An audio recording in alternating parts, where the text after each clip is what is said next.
제목은 어린 양의 혼인잔치에 참여하려면입니다. 본문은 요한계시록 19장 7절 8절입니다. 요한계시록 19장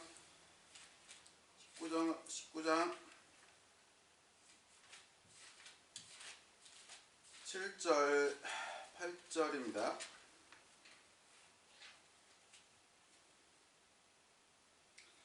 제가 봉독하겠습니다. 우리가 즐거워하고 기뻐하며 그분께 존귀를 돌리자. 어린 양의 혼인잔치가 다가왔고 그분의 아내가 자신을 예비하였도다. 깨끗하고 흰 고운 암화포 옷을 입는 것이 그녀에게 허락되었으니 그 고운 암화포는 성도들의 의인이라 하더라.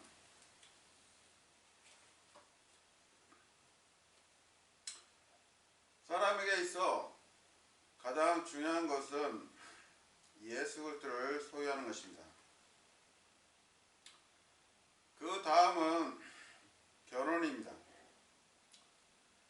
사람은 누구나 혼인식을 이루길 원합니다. 혼인식은 사람의 생에 있어서 두 번째로 중요한 순간이며 뜻깊은 순간입니다. 혼인식은 신랑과 신부가 주인공이며 신랑과 신부는 잘 차려입고 혼인식을 거행합니다. 혼인식은 이 세상에만 있는 것이 아닙니다. 혼인식은 셋째 하늘에서도 있게 되어 있습니다. 본문에서 우리가 즐거워하고 기뻐하며 그분께 존귀를 돌릴지니 어린 양의 혼인 잔치가 이르렀고 그분의 아내가 자신을 예비하였도다.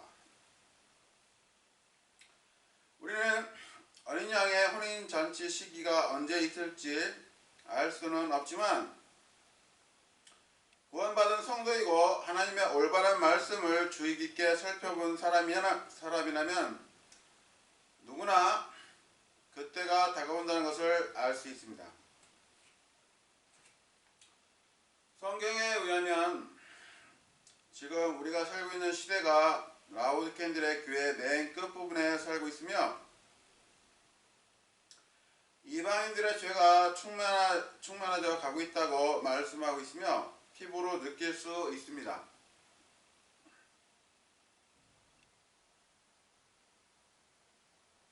남만 술집과 매스컴에서 보도한 사기, 부패, 강도, 심지어 살인 등 많은 범죄들이 연이어 자행됨을 보도하는 것을 목도하는 이유도 한 요인이기 때문입니다.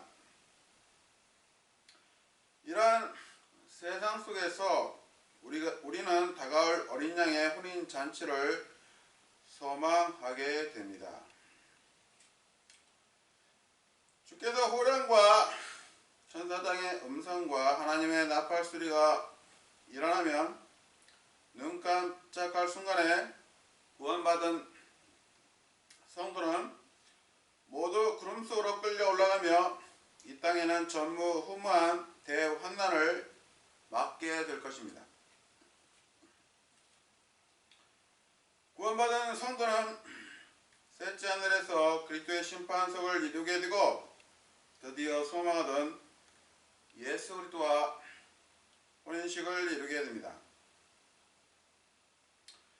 신랑은 예수 그리스도이며 신부는 순결한 처녀인 교회입니다.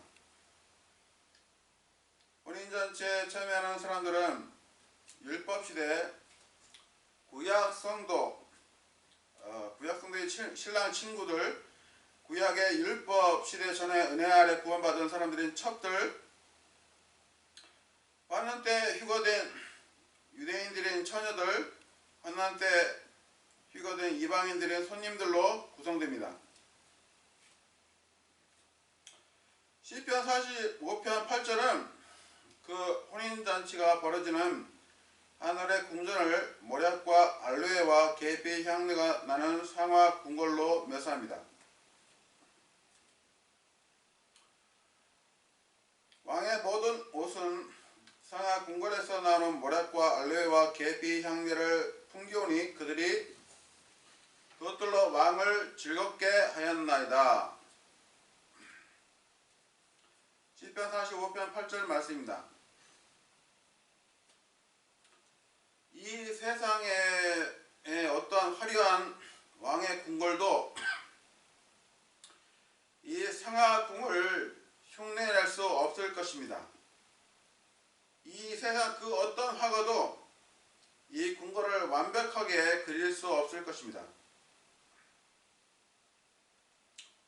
너무나 아름다운 곳에서 신랑과 신부가 혼인식을 이룰 것입니다. 신랑은 그 아가서 5장이죠.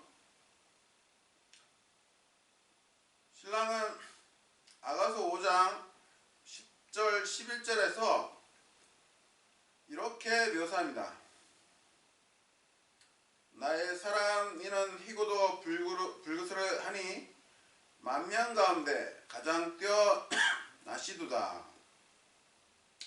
그분의 머리는 가장 좋은 정금 같으며 그분의 머리채는 숱이 많고 까마귀같이 검도다. 아가서 5장 10절 11절 말씀입니다.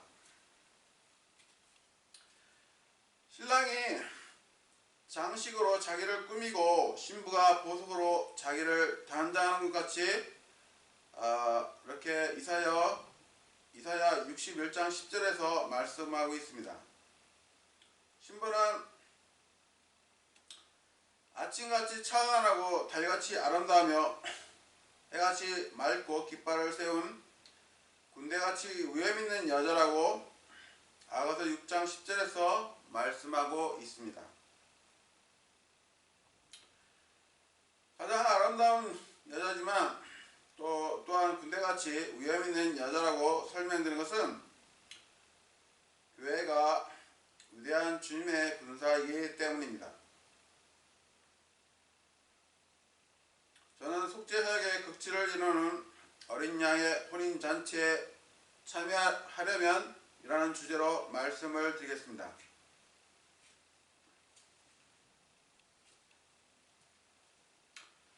첫 번째, 구원받은 성도이어야 합니다. 사람은 한 번은 태어나고 죽습니다. 출생을 통해서만 이 세상에서 사랑하는 사랑과 혼인식을 이루게 되며 거의 모든 사람들이 이 세상에서의 남녀간의 혼인식을 기쁘게 맞이하며 치르게 됩니다.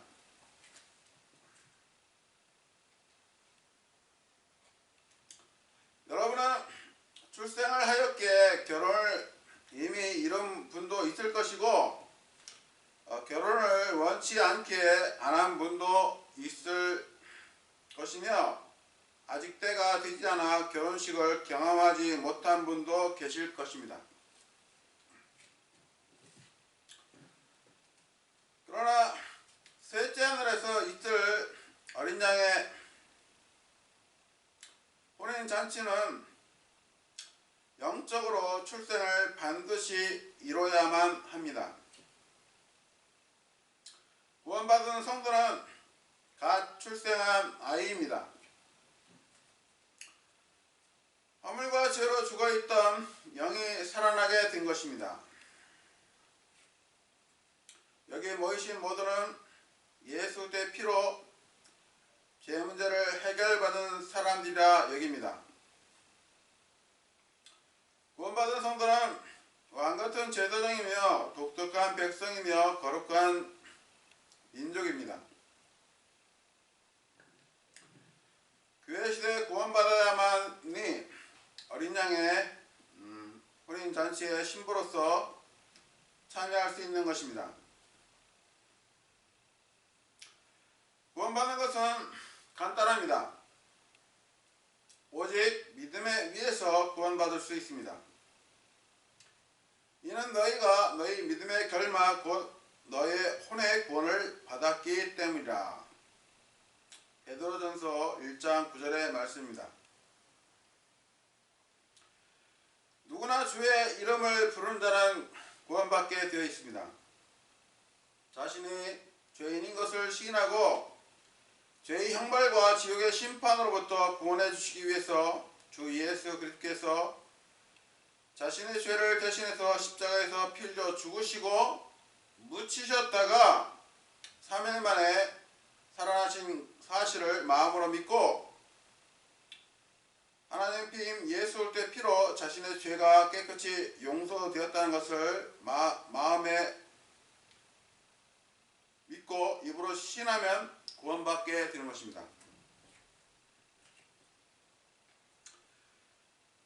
네가 만일 네 입으로 주 예수님을 시인하고 하나님께서 그분을 죽은 자들로부터 살리신 것을 내 마음속으로 믿으면 구원을 받으리니 사람이 마음으로 믿어 위에 이르고 입으로 시인하여 구원에 이르니라. 로마서 10장 9절 10절입니다. 예수 그리스도를 자신의 구주로서 마음에 믿고 영접하면 구원받게 된 것입니다. 절대 행위가 필요한 것이 아닙니다. 세상에 있는 많은 사람들이 절간에서나 교회를 다니는 종교 행위로서 또는 금식으로서 새벽 기도를 또 열심히 다님으로써 남에게 착한 일을 많이 함으로써 또 교회 헌금을 많이 해서 교회를 건축하였다고 해서 또 장로가 되었다고 해서 목사가 되었다고 해서 구원받는 것이 아닙니다.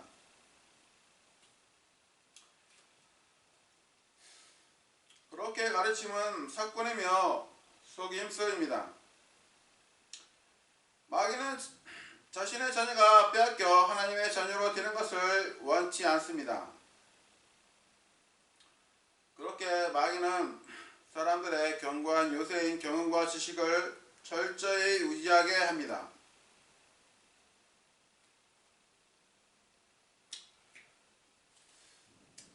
구원받으려면 자신의 경험과 지식, 생각을 버려야만 되고 하나님의 말씀에 순종해야만 합니다.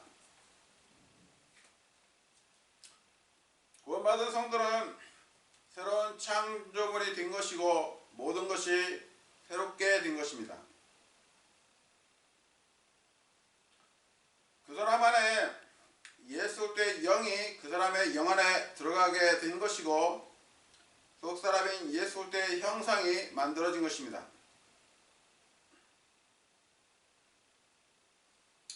구원받은 성도는 진리의 말씀을 갈급해야 합니다. 그래야 자신이 구원받은 것을 삼위일체의 세 번째 인격심 성령 하나님이 알려주게 되며 아직 성취되지 않은 500가지의 예언을 알려주게 되는 것입니다. 하나님의 약속은 반드시 이루어지게 되어 있습니다.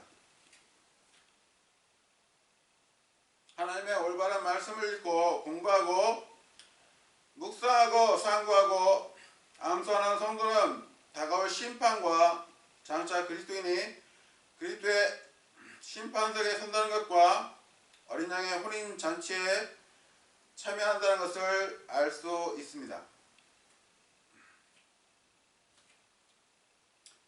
그리스도의 심판석에서 신부는 정결케 됩니다. 점없고 흠없이 됩니다. 왕관이 그리스도인들의 행위에 대한 보상으로 주어진다면 상실된 행위들은 불에 타버립니다. 신부는 그리스도인에게 죄 없는 신부로 나아갑니다. 어린 양의 혼인 잔치에 참여하려면 둘째는 주 예수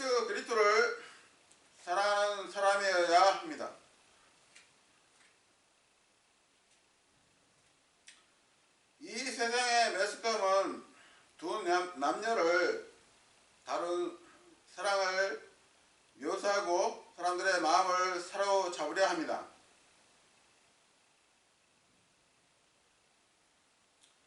사랑이 아무리 잘 묘사되더라도 그 사랑은 인간적인 사랑에 불과할 뿐입니다. 다윗의 아들 암논은 그의 누이 다말을 사랑하였습니다.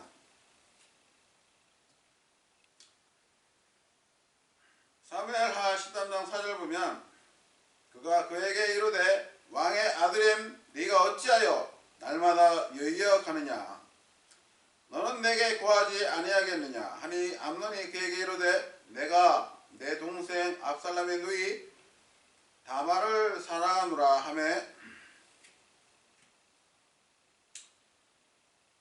사무엘하 13장 4절 말씀입니다.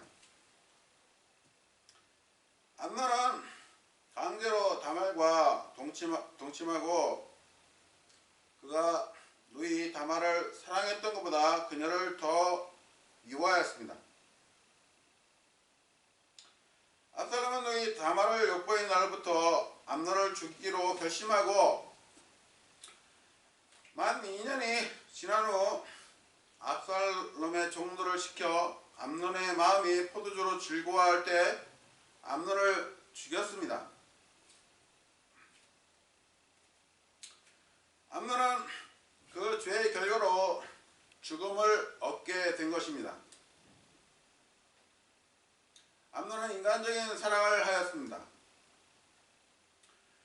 밤사이 사랑이 마음으로 바뀌어지는 것은 그것을 증명하는 것입니다. 반면 시몬 베드로는 예수님을 사랑하는 사람이었습니다. 예수님께서 아버지께 가야 할 자기 때가 된 것을 아시고 제자들의 발을 씻어 주셨습니다.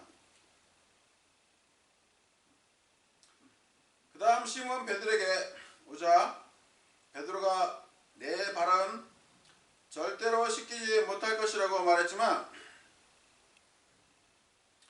예수님께서 만일 내가 너를 씻기지 아니하면 너는 나와 상관이 없니라고 말씀하시자 내 발뿐만 아니라 손과 머리도 씻어 달라고 말하였습니다.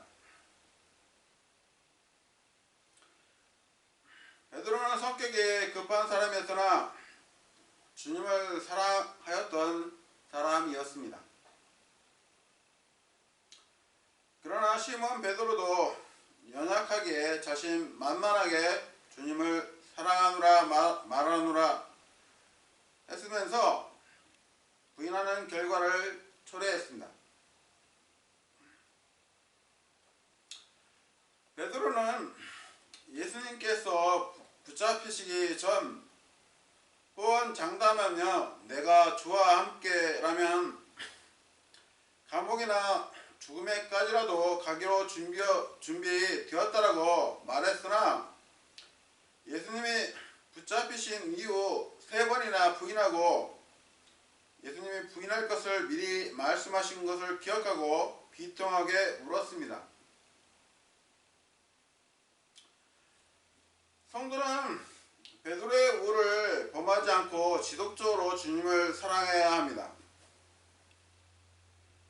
성도는 자신을 하나님의 피값으로 사주신 주님께 감사해야 하며 또한 성도가 주님을 사랑하는 것은 너무도 당연한 것입니다.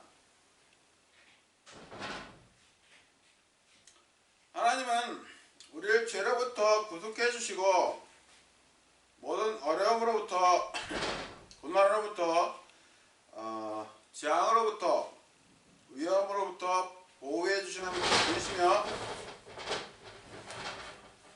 우리의 피난처요 힘이시며 고난 중에 나타나시는 도움이십니다. 주님은 성도에게 첫 번째로 주님을 사랑하기를 원하십니다. 오 예루살렘아 내게 보낸 자들을 돌로 치는 자요 암탉이 창이 병아리들을 자기 날개 아래 모음같이 내가 얼마나 자주 네 자녀들을 함께 모으려 하였더냐. 그러나 너희가 원치 아니하였도다. 보라, 너희 집이 버림받아 너희에게 황폐하게 되었느니라. 주님은 우리에게 강권하십니다.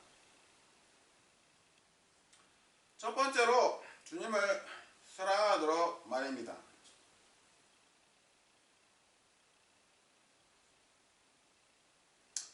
성도가 사랑하는 주님과 혼인식을 이루어 완전한 연합하는 것을 얼마나 바라겠습니까?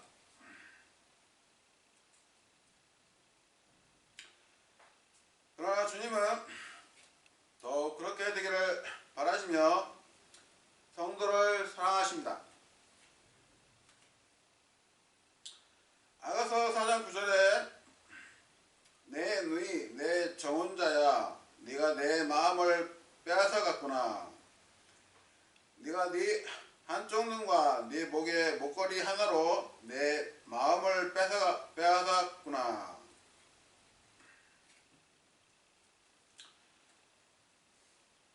주님은 우리 성도들을 누이라고 부르십니다. 우리는 신랑께서 돌아오시기를 학수고대하고 있습니다. 그러나 주님은 우리보다 더 신부와 합해지기를 원하십니다. 나와 함께 가자. 네가 내 마음을 빼앗아 갔구나. 네 사랑이 어찌 그리 어여쁜가. 성경의 마지막 기록도 주 예수님이여 과연 그와 같이 오시옵소서 라는 말씀이 있죠. 우리만의 소망이 아니라 주님의 소망이기도 합니다. 주님은 우리를 더욱 사랑하십니다. 주님을 사랑한다는 것은 말씀을 사랑하고 그의 계명들을 지키는 것입니다. 요한일서 5장 3절을 보면 우리가 그분의 명령들을 지키는 것, 이것이 곧 하나님을 사랑하는 것이니라. 그분의 명령들은 무겁지 아니하니라. 하나님은 말씀이십니다. 말씀은 예수 그리스도십니다. 요한복음 1장 14절에 말씀이 육신이 되어 우리 가운데 거하심에 우리가 그분의 영광을 보니 아버지의 독생하신 분의 영광이요 은혜와 진리가 충만하더라. 이렇게 말씀하십니다. 요한복음 1장 1절과 2절에도 처음에 말씀이 계셨고 말씀이 하나님과 함께 계셨으며 말씀이 하나님이셨더라. 바로 그분께서 처음에 하나님과 함께 계셨고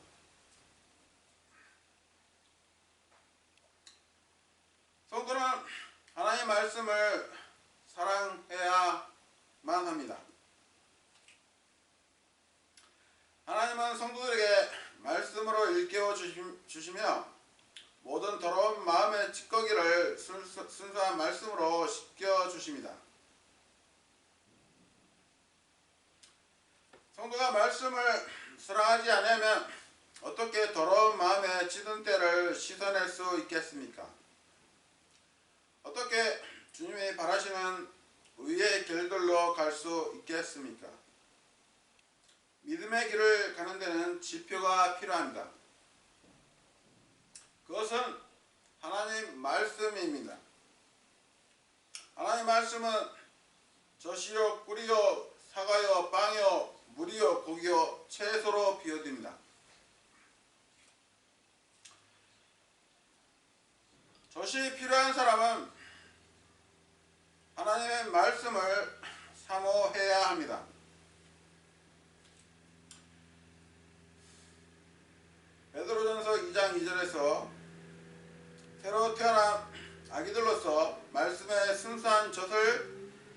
사모하라.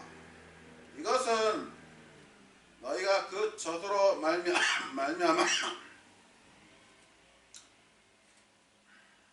말미암아 성장하게 하려 함이라. 구원받은 사람에게는 속사람이 형성되었기에 말씀을 먹고 자라야 합니다. 우리의 겉사람은 날마다 썩어지나 속사람은 장성한 분량에 이르러야 됩니다. 그래야 하나님의 일을 효과적으로 일을 할 수 있게 되는 것입니다. 갓난 아기가 전투에 참여할 수 있겠습니까? 전쟁의 무기를 잡는 사람은 장성한 사람이어야 합니다. 우리는 영적 전쟁을 수행하는 데 있어서 필수적인 것은 하나님의 말씀을 사랑해야 한다는 것입니다. 말씀은 적을 무찌를 수 있는 유일한 공격용 무기입니다. 어떤 사람이 거짓으로 다가와서 진리를 속이려 한다면 바른 말씀으로 이를 대적해야 합니다. 현재 우리나라에는 한국식 기독교가 뿌리 깊게 자리 잡았고 바른 말씀을 거부하는 사람들이 너무도 많습니다. 그들은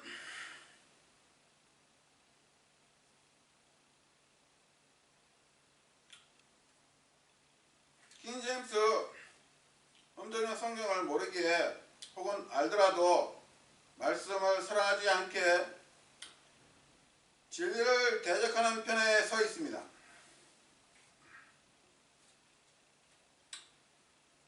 성령님은 그러한 사람에게 어떠한 조명도 주지 않습니다.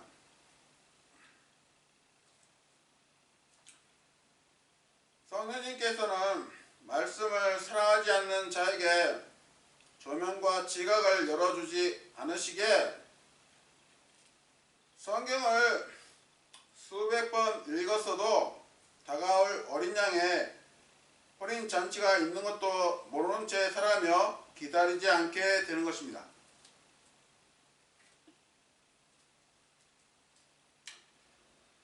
저는 예전에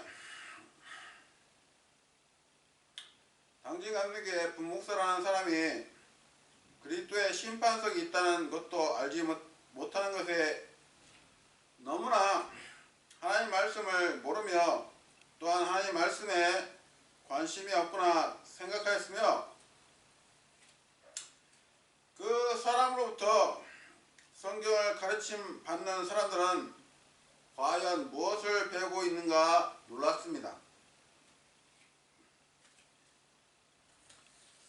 그런 사람들이 말씀을 실행할 의지가 있겠습니까? 하나님의 말씀을 알지도 못하는데 어떻게 말씀을 실행하겠습니까?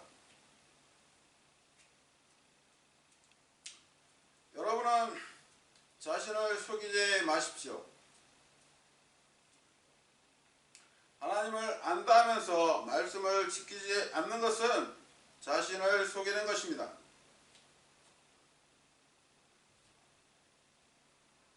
하나님의 말씀을 사랑하며 마음속에 간직하고 하나님의 계명들을 지켜야 참으로 하나님이신 예수 그리스도를 사랑하는 것입니다.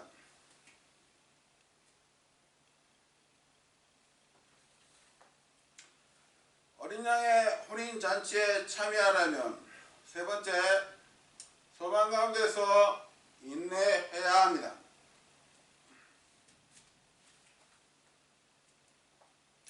소망 있는 삶은 너무나 복됩니다. 우리의 선한 소망은 주 예수 그리스도께서 다 다시 오시어 우리를 데려가시어 우리와 연합하는 것입니다.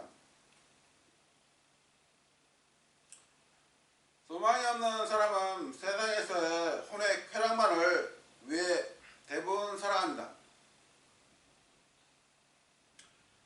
주말이면 골프 치러 가고 또 산이다 뭐다해서 분주하게 움직입니다. 그들은 자연인이기에 영적인 일들을 모르며 하나님의 말씀에 관심을 두지 않습니다.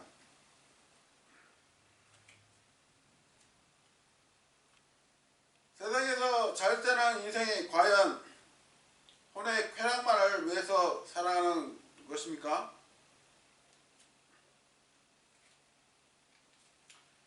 인생은 70이요 강건하면 80이라고 말씀하십니다.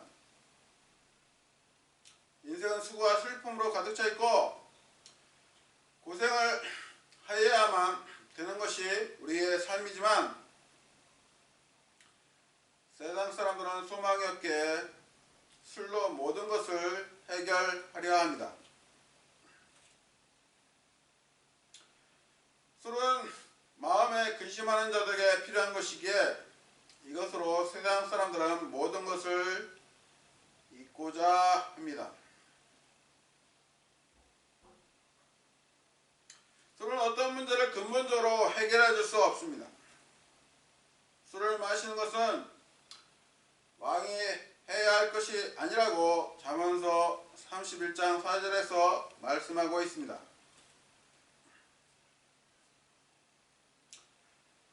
그리스도인은 술을 마셔서는 안 해야 됩니다. 소망이 없는 사람들은 그들의 역경에서 어려움에 부닥치면 최후의 자살이라는 무모한 선택을 이루기도 합니다. 그들은 헛되고 헛된 인생을 살아간 것입니다. 소망 있는 사람은 다시 오실 주님을 손꼽아 기다립니다. 그것은 우리가 주님과 같은 영광스러운 몸으로 변모되어 주님과 함께 있게 될 것이기 때문입니다. 빌립보서 3장 21절을 보면 그분께서는 모든 것을 자기에게 복종시킬 때 사용하는 능력을 발휘해서 우리의 천한 몸을 변화시켜 자신의 영광스러운 몸과 같게 만드시라. 우리는 변모된 몸으로 그리워하였던 신랑인 예수 그리스도와 결혼식을 이룰 것입니다. 한 남자를 사랑하는 여인이 있었습니다. 남자는 선장이었고 7년 이후에 고국에 다시 돌아온다고 약속하고 그 여인을 떠났습니다.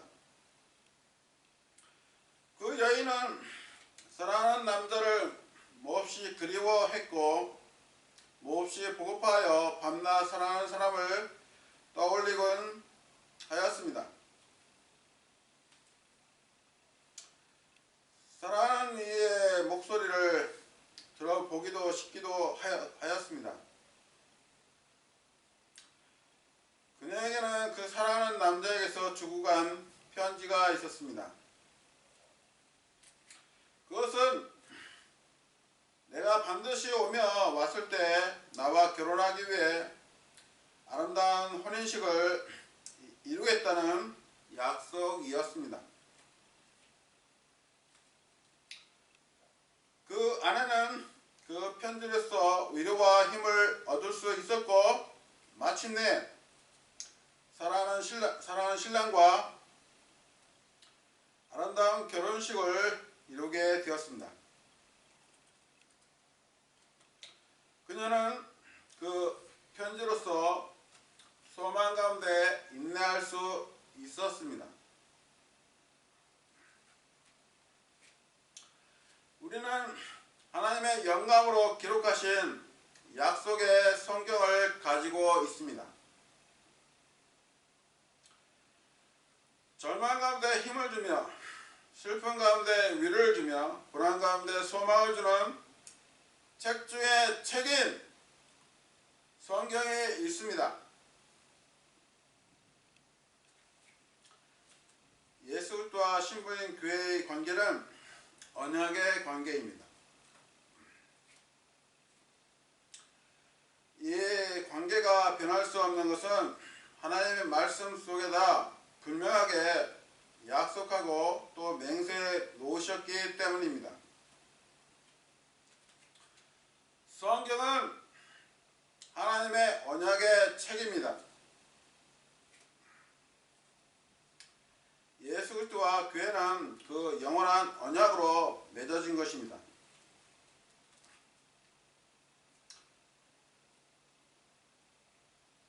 하늘이나 땅에 있는 그 무엇도 이 관계를 깨뜨릴 수 없습니다.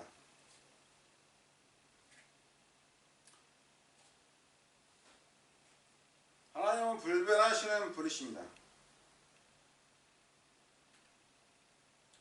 반드시 성경에 기록하신 약속은 이루어집니다.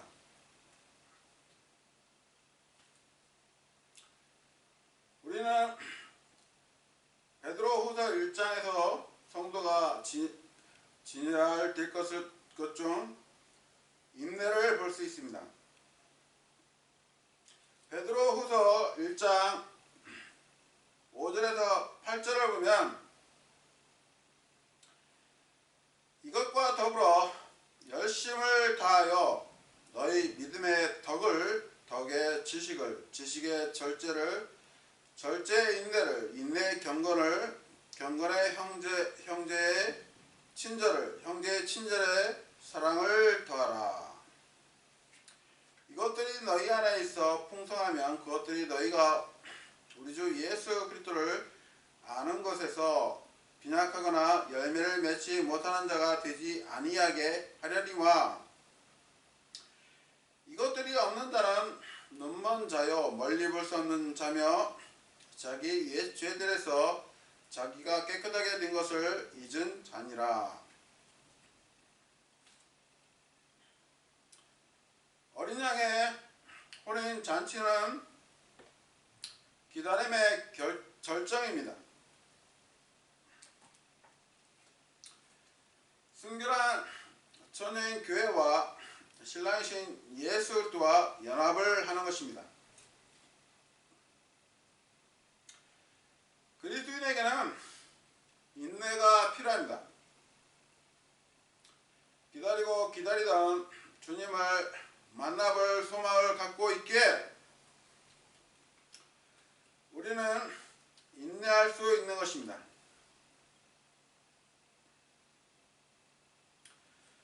수천 편의 아름다운 찬양을 작곡했던 페니제이 크로스비 여사는 생후 6개월 만에 시력을 잃었으나 의학의 발달로 인하여 그의 눈을 뜨게 해줄 수 있다는 소식을 접했습니다. 그녀는 자기가 처음으로 대면하고 싶은 분이 주 예수 그리스도 나의 구주라고 말했다고 합니다. 그녀는 주님을 참으로 사랑하고 있었고 만날 기대에 소망을 두어 어둠을 이겨낼 수 있었나 봅니다. 우리가 소망으로 구원을 받았기 때문이라. 그러나 보이는 소망은 소망이 아니니 어찌하여 사람이 보는 것을 여전히 바라리요. 그러나 우리가 보지 못하는 것을 우리가 바라면 인내로 그것을 기다린다.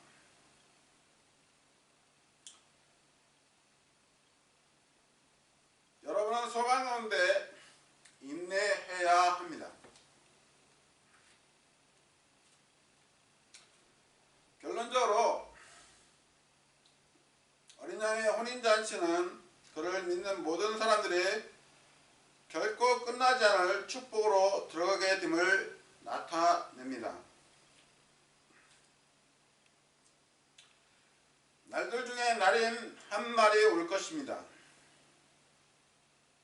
모든 투쟁과 위험과 심판이 끝나는 왕관과 영광의 때,